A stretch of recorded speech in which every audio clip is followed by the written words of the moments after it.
documented drama of an actual crime. For the next 30 minutes, in cooperation with the Los Angeles Police Department, you will travel step by step on the side of the law through an actual case transcribed from official police files. From beginning to end, from crime to punishment, Dragnet is the story of your police force in action.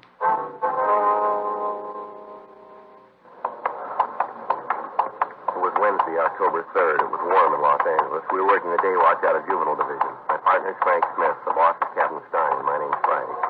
It was 1:47 p.m. when we got to Adams High School. Chemistry class. You the police?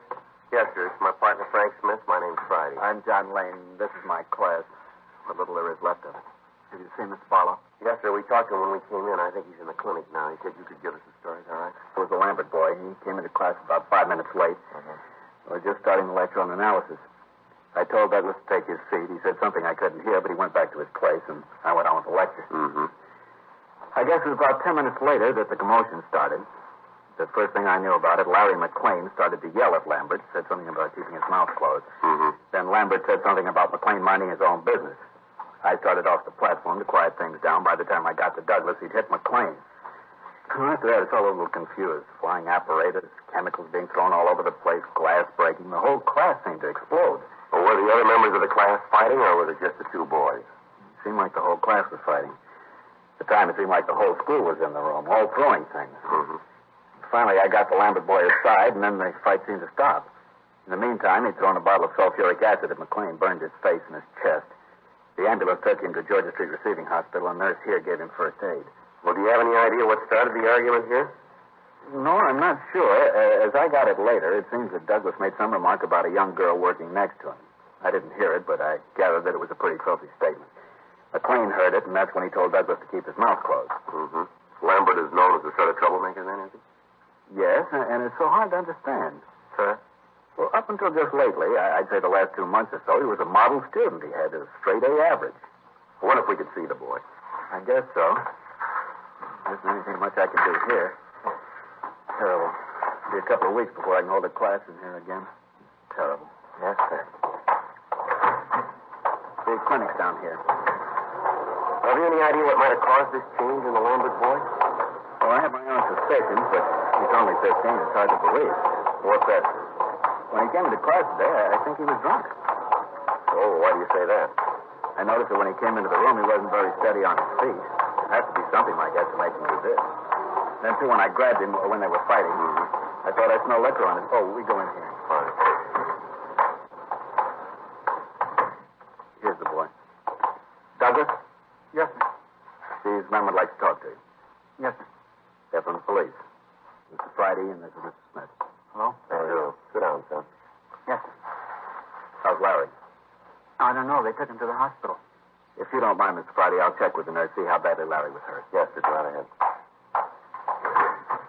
Son, you want to tell us what this is all about? There's not much to tell. Larry and me got in a fight. Well, what started the fight, son? I don't know. He just wanted to cause trouble. Him and me never have gotten along. Always had trouble. You been drinking, Doug? Why do you ask that? Because I want to know. Have you been drinking? How about it, boy? No. Where would I get something to drink? Well, now, something's a little wrong here, son. According to what Mr. Lane tells us. Looks like you might have been drunk when the fight started. He tells us that you said something to a young girl in the class. That's what started the whole thing. You know he's lying? Is he? Sure. He's on Larry's side. The two of them are real sick. That's not what he told us, Doug. From what he said, he's pretty fond of you. Said he couldn't figure out what happened to you lately. Well, he's okay, but why does he say I was loaded? That's a stupid thing to say. Yeah, especially if you weren't. I'll tell you what, Doug. Let's get a traffic investigation car over here and take a toxometer test, huh, just to be sure. Why? What'll that prove? Well, we'll straighten it out once and for all, whether you're drunk or not. How about it, boy? Shall I call the car? Doug? No, you don't have to do that. I had a couple of drinks. Nothing serious, though. Just a couple of drinks. Nothing wrong with that, is there? Where'd you get the liquor, son? I don't remember. No, this won't work, boy. We'll find out. You know that. Well, I don't see what difference it's going to make where I got it. I've been drinking a couple of years. I know how to handle it. I know what I'm doing. Mr. Friday? Yes, sir? See you a minute. Well, sure. What's going on? Something wrong with Larry? I don't know, son. I thought he was okay when they took him to the hospital. The nurse said she took care of it. They said he was going to be okay. All right, boys. Let's go. Where are you taking me? We want to talk to you downtown. Something has gone wrong, hasn't it? Something's wrong with Larry. He's dead. No, son, Larry's all right. He's burned, but he's going to be all right. You're lying. I know. You want to take me to jail. Well, it's not true, son. We just want to find out where you got the liquor. Yeah. Well, I haven't done anything. A couple of drinks, that's all. What's the harm in that? Come on, son. You've got a lot to explain. Okay, take me in. Put me in jail. I don't care what happens. Yeah, you've already proved that. 2:26 p.m. Frank and I talked to Charles Barlow, the vice principal of the school. He told us the same story that we'd gotten from John Lane. He said that until a few months before, Douglas Lambert had been a model student. He was above average in his classwork and took part in all school activities. Suddenly, and without apparent reason, he had become the number one troublemaker in his class. His attendance record became one of the worst, and his attitude toward his teachers was arrogant and discourteous. The principal told us the same attitude was being displayed by other students in the school. We notified Mrs. Lambert that we were taking him to Georgia Street Juvenile for questioning. We filled in Captain Stein on the development, and then Frank and I questioned the Lambert boy. He was sullen and uncooperative. I don't know what you want with me. A little fight, that's all it was. Why are you guys trying to make something big out of it? You've already done that, Doug. Maybe you don't know what you've really done. Maybe we ought to fill you in on a few things. That might not be such a bad idea. Tell me how I'm a criminal. Tell me I was a bad boy. Go ahead, tell me. Don't get smart, son. What do you want me to do? Sit here and listen to you guys yak at me? You expect me just to sit here and let you guys tie a rap on me that I haven't got coming? You got one thing on me. I had a couple of drinks, that's all. A couple of drinks. No harm in that. I don't feel so good. Why don't you guys leave me alone? I got a headache. Larry McLean's got more than a headache. So the kid shouldn't have started anything he couldn't finish. He wanted to be a big man in front of the class. He was. Now he's hurt and he's trying to blame me. It won't work. Cop, and you know it. That's enough of that. I'm a minor. You can't touch me. That's the trouble with you, kid. You think because you're under 18, the laws don't mean you. You can't touch me and you know it. Don't worry, Doug. Nobody's going to touch you, but let me tell you a couple of things. You sit here and think you're a big man, a real tough kid. You don't have to tell me. Well, I'm going to tell you. I'm getting sick and tired of having kids like you walk around the streets, your minds and hands filthy, bragging about what big men you are. You do what you want. You don't care about what it means to the people around you. How you hurt them doesn't matter. Everything's fine until you do something wrong and we nail you. Right away you start screaming minor, that you're a juvenile, just a kid acting normal. You steal a car for a joyride. An officer starts after you. You don't care who gets in front of the car as long as you get away. You don't let anybody stand in your way. Men, women, kids, they're all the same to you. Run them down. Show them that you're just a healthy kid out for some fun. After all, you're just a kid. The laws weren't meant for you. You're different. Well, there's another kid lying in a hospital right now. He's got real trouble. He got in your way. He didn't feel that you had any special rights. Be a big man, Doug. You go tell him that you knew what you were doing when you threw that acid at him. You tell him that you were just having a little carefree fun. Tell him that you know how to handle liquor. Tell him that he's going to spend a long time with a plastic surgeon because you're just a kid. You tell him that his face is going to be like that because you're just a normal, healthy, growing boy. I hope you're real proud of yourself. I hope you feel good. You burned it right into your brain. There isn't any place you can go to get away from it. All right, boy, let's go. Wait a minute, Mr. Brady. Yeah. I'm sorry. I'm sorry I acted like that. All right, you want to try to make things right with Larry? You want to help us out on this thing? Yeah, I guess so. Where do I start? Where'd you get the liquor? A place near school. Kids call it Sam's Club. What's the address? I don't know. I'll show you the place. Say at the club? Well, sort of. You have to know the ropes before you can get in the place. Well, what do you mean, the rope? Well, they only let kids in. You ring the bell to the house, and then when they answer, you stand there with a $5 bill in your hand. That way they know you're okay. Who is this Sam? I don't know his last name. The kids just call him Sam. He run this place all by himself? No, there's his wife, Inez. She's usually around. Just these two around the place, then, huh? Yeah, that's all I know about. It always seemed to me that Inez was really the brain. She was always telling Sam what to do. How'd you find out about this place, Doug? One of the kids at school told me about it. He took me there one night. Then after he introduced me to Sam and Inez, I started to go there by myself. What's it like inside? They have a bar or anything like that? Oh, yeah, you walk into the living room, and there's a big bar along the right wall. All chrome and leopard skin. Real nice. There's a few tables around and a record player. They sell anything else in this place besides liquor? I don't think I know what you mean. You know what we mean, Doug. Yeah, I guess I do. Well, how about it? Well, yeah, you can buy tea if you want it. This $5 routine, what happens to it? Well, drinks are 6 bits apiece. 6 or $1.50. If you want to give them the 5 as you come in, you can have as much as you want. Otherwise, you pay for each thing as you get it. You always smoke marijuana? Well, almost all the kids there do. How about you? If you don't, the other kids call you a coward. Well, you still haven't answered the question. Yeah, I've smoked it a couple of times. Can you give us the names of the other youngsters who go to this place? Well, wait a minute. I'll help all I can, but I'm not going to be a squealer. I don't think it's squealing, Doug. Yeah, you don't have to give the names. Why not look at it this way, boy? You got trouble because of this Sam and Inez. Now, the same thing could happen to one of the other kids that go to this place. You want that to happen? No, Well, the best way to see that it doesn't is to tell us all you know about the place. Isn't that right? I guess so. I'll give you the names. Do they allow girls in this place, too? Yeah, as long as you know the $5 bill gimmick, anybody can get in. They allow adults? No, if they figure you're over 18, they won't let you in. Especially at the Saturday night parties. What kind of those? Every Saturday night, Sam and Inez throw a party. For $5, you get all you want to drink and smoke. Sam told me once it's a good business. Makes for better customer relations. Mm-hmm. You ever see any other narcotics on the premises? Well, I've never actually seen any myself. I've heard that if Sam or Inez know you real well, you can get a pop of heroin. But like I said, I've never seen it myself. Most of the kids that I know, the ones from school, just go there for drinks. Anything else you think we ought to know? No, nothing that I can think of. How about these two? Either of them drive a car? Yeah, Sam has a little Nash Rambler, dark green. Once in a while, when we stay over at lunchtime or when we're late getting home, he drives us home or back to school. All right, Doug. Your mother ought to be here by now. If we need your help in getting Sam and Inez, we can count on it, huh? Yeah, I'll help all I can. Okay, son. Let's go. Say, Sergeant, Yeah? I'm sure sorry about the way I acted. Really made a fool of myself. I hope you'll forgive me. That's all right. But you'd think there'd be an easier way, wouldn't you? What's that, son? To grow up.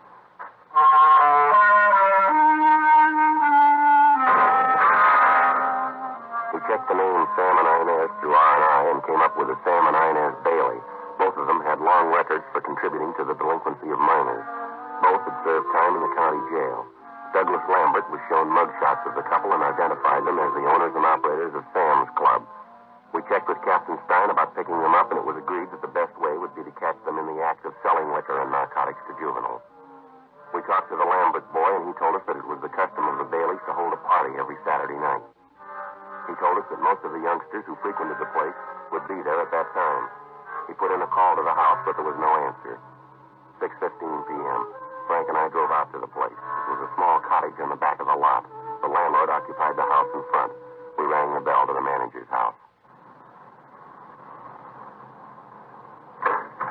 Yeah? Mr. Halsey? Yeah? Police officer, sir. My name is Friday. This is my partner, Frank Smith. How do you do? I'm sorry. Want to come in? Well, it might be better, sir. We'd like to talk to you about the Baileys. Worst tenants I ever had. I knew they'd end up with the police. Why do you say that, sir? Well, I just do, that's all. They got a lease on the house. And if I could figure a way to get them out, I sure would. They're always causing trouble. All those kids. Yes, sir. Do you have any idea where they are now? Why, you going to arrest them? I hope so. Maybe I can break the lease that way. You know where they might be now, sir? No, I don't know. They shoved off this afternoon. They didn't say where they was going. They just left. Wonder if you could let us see their house, sir. Why? Well, we'd like to look it over. Sorry. Well, I don't know. What do you want for? Well, we think they're selling liquor to minors. Yes, they do a thing like that. The noise they made, their neighbors on both sides have been screaming. Can you let us into their house? You just bet I can. Wait, I'll get the key. Here's someplace. Let's put one of those little key rings. You know the kind with the rabbit's foot? That's it. Sorry to keep the officers waiting. I know I'm always away. If you want something, you can always lay your hand right on it. And then when you're looking for it... Oh, here it is. See, the rabbit's foot. Well, you can go out the back door this way. All right, fine. Well, what are you looking for? What do you think you're going to find back there? We're not sure, sir. Frank. Yeah, Joe? You want to stay out here and let us know if they come back? Yeah, I'll wait in front of the house. Yeah.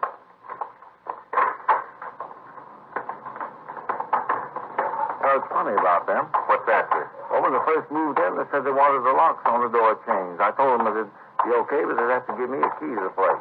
They had quite a ruckus about it, but I stood my ground. They wasn't going to buffalo me. No, sir. Here, I'll get the lock. All right. Okay. Smells like they hadn't had a window open in a year, Sergeant. Look what they've done to this room. They built a bar and everything. You sure were right about them. I think I can break the lease on this. I'm pretty sure. It says in the contract that they can't do any building without my permission, and I certainly didn't give them any okay on this. Yes, sir. This the dining room? Yeah, that's it. Just pull those doors back. What's that smell, Sergeant? I'm not sure, but I think it might be narcotics. Good. I knew it. I knew it all along. Oh, just wait till he gets back. I'm really going to tell him. I really am. Rather you didn't do that, sir. What? Rather you didn't let him know that we were in here, and if you know anything about this. Well, why? You're going to arrest him, aren't you? You're not going to let them get away with it. No, sir, but we understand they've got a party planned here tomorrow night. If we wait until then, we can make a charge stick. Oh, you mean they're going to have a drunken brawl? The kids here smoking marijuana, taking heroin, and stuff like that? Well, we're not going to let them go that far, sir. We're going to need your cooperation here, Mr. Halsey. Well, what do you want me to do? Well, sir, we want to install listening equipment in here. We'd like to use your house. You mean you're going to bug the place? Well, yes, sir. We'd like to put in microphones. Well, will it hurt the property? I mean, would you have to put nails in the walls, stuff like that? No, sir, I don't think so. Oh, well, then you can do it. Yes, sir, I want to help, Sergeant. That's the trouble with people nowadays. They don't want to help. You just go right ahead and put your microphones in, just as long as you don't have to nail anything in the wall. All right, sir. If we could go back to your house, I'd like to use the phone if it's all right. You bet. Closing that so they won't know anybody's been here, huh? Yes, sir. Uh-huh. Don't guess if I leave any fingerprints on the door, it'll hurt. No, sir, I don't think it will. No. Can't be too careful, though, you. But then I guess you know all about things like that. Yes, sir. I'll go around front and get my partner. Yeah, sure thing. You fellas all work in teams like this? Yes, sir, most of the time. Well, I never knew that before. Do you have any idea at all where the Baileys might have gone? Did they give you any indication at all, sir? No. No, I saw them leave this afternoon, just got in the car and left. Did they take any luggage with them, suitcases, would you know? Not that I could see, no. Uh-huh. You find anything? Yeah, the bar's in the living room. Oh, then what the Lambert kid said was true, huh? It looks that way. How long dropped the dope in the dining room? How you opened the door and smelled the fumes? Marijuana? Yeah, it smelled like that. Find anything? No, I didn't go over the place too good, and I thought if we were going to wire the place, we better get on it. Yeah. If we could just use your phone, sir? Oh, yeah, you bet. Come on in.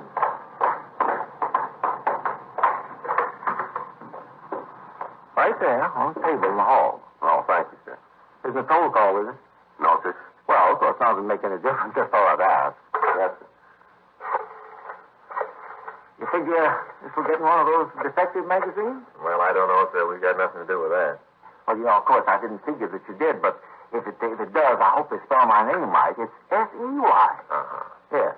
Some people forget the E, you see. Uh-huh. So it was just a Y. 2838, please. Asdale, it's Joe Friday. Want to install a ditchograph at 825 North Lucerne. Yeah, 825 North. Mm-hmm. Right away. Yeah, well, you know better than I do. When you see the place, you can figure. Yeah, the house in the front of the lot. What? Oh, maybe 30, 35 yards. Yeah, okay. Right away. Yeah, good. We'll be in the house in front. Yeah, I will see you then. All set? Yeah, Asdale's coming right out. Good. You say, Sergeant, Yes, sir? I just happened to think of something. Might not mean anything. What's that, sir? The other day, I think it was Monday. Yes, I'm sure it was Monday because I just come back from the laundry. I always pick up my stuff on Monday. Yes, sir. Well, when I came back, I met Mr. Bailey. He was putting around with the car. I asked him if he was going to take a trip. He said no, but he said he might get out of town for a little bit. I didn't find anything about the road. What road, Mr. Halsey? Down to Mexico.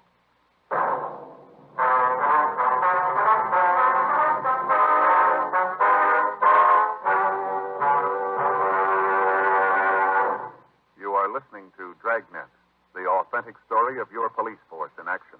And now, a report.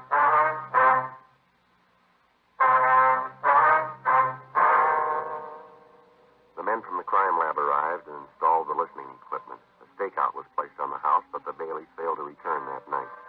At 8:46 a.m. Saturday morning, the men covering the house called to say that the Baileys had just driven in. Frank and I got in touch with Douglas Lambert and his parents. With their permission, we laid out the plan for that night. It was agreed that the boy would arrive at the house at about 8:30 p.m. When the other youngsters had been served drinks, he would give us a signal by starting in to cough. When we came into the house, he would try to secure as many of the drinks as possible for evidence. We told him that there would be officers all around the house and that at no time was he to place himself in jeopardy with Sam, Inez, or any of the other youngsters. 7:30 p.m. Frank and I took up our positions in the back bedroom of the owner's house, turned on the dictograph, and waited. The Baileys were discussing the party. Sam was talking about how he watered the whiskey. At 8:27 p.m., 4 youngsters arrived. They rang the doorbell, and when Sam opened the door, they displayed the required bill. He nodded and ushered them into the living room. They did a good job of it, didn't they? Yeah, they did. Really hear it. Mm-hmm. Lambert boy should be here pretty quick. Yeah. Doesn't sound like they're starting anything in there yet, does it? No. How long do you figure we wait before we go in? As soon as he starts to cough. You checked with the other men? Yeah, Turner and Brown are covering the back of the place. Lindsay and Carter and a couple of policewomen are parked down the street. You can see the car down there. Yeah. Wait a minute. Huh? Looks like the Lambert kid now coming up the walk. Yeah, it is. I hope everything goes all All right. right, let's turn it up a little more, huh? Is that better? Yeah. I'll get it, honey. Change that record, will you? I heard it 4 times. Yeah. Oh, hi, Doug. Come in. Thanks, huh? Wasn't sure to see you tonight. What made you figure that? You know I wouldn't miss one of these. I just figured you might have gotten a little trouble with everything. No, it's all right now. Yeah, well, take it easy tonight, huh? Sure, man. Who is it, honey? Doug Lambert. Hi, Doug. You having any trouble with that McLean kid? No, I was telling Sam the cops talked to me for a while. They didn't have anything on me, so they had to let me go. You didn't tell him anything about this place, did you? Of course not. You know I wouldn't do that. He wouldn't dine there. I told you Doug's all right. We can trust him. Oh, things worrying me. The cops get right to this place and we're really got problems. Oh, honey, I tell you it's okay. Don't worry about it. Come on, let's get on with the sociable. What do you have, Doug? Whiskey, I guess. Good deal. You want 6? That's some fresh stuff. Then real good. Yeah. That's my boy. You know, Doug, I like you. You're a good kid. Tell the other guys from in here. I guess Arnett is right about this jerk. Well, I feel I can trust you. Oh, excuse me. Well, you got to pick the other kids up. Okay, what'll it be? Kid, something in your throat? I don't know. I just started to Come on, cough. Mike.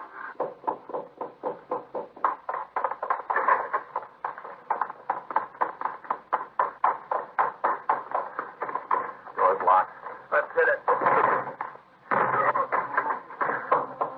What's going on? Who are you guys? Police officers, you're under arrest. What for? What are you trying to pull? Hold it, everybody, right where you are. Did you hear it all, Sergeant? Yeah, Doug, we did. Hear what? You in on this, Doug? I told you not to trust any of them. I told you, but you wouldn't listen. You want to kill the phonograph, Frank? Where'd you get the marijuana, Doug? Out of that drawer, there in back of the bar. There's nothing there. Right here, Doug? It was way in the back. Shut up, you. Al. What about these, Sam? I don't know what you're talking about. I never saw those before. All right, mister, let's go. I'll get Turner and Brown. They can take care of the kid. Right. You and your ideas. I told you we shouldn't have come back. I told you. Oh, knock it off. Shut your mouth, will you? I told you last night we should have kept driving, but oh no, you figure we got a sweet racket here.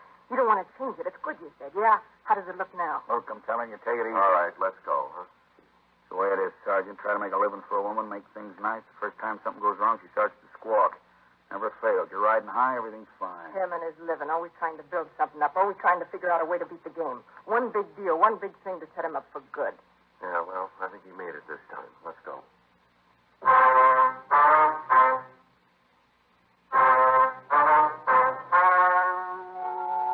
story you have just heard was true. The names were changed to protect the innocent.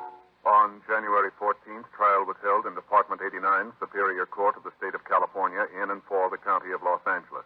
In a moment, the results of that trial.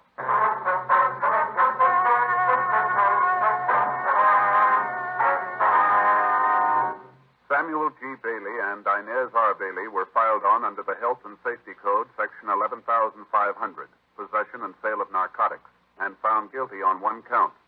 They were found guilty on 2 counts of contributing to the delinquency of a minor.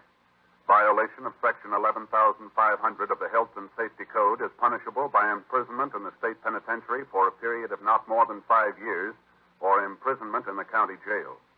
Contributing to the delinquency of a minor is punishable by imprisonment in the county jail for a period of not more than 1 year. The boy, Douglas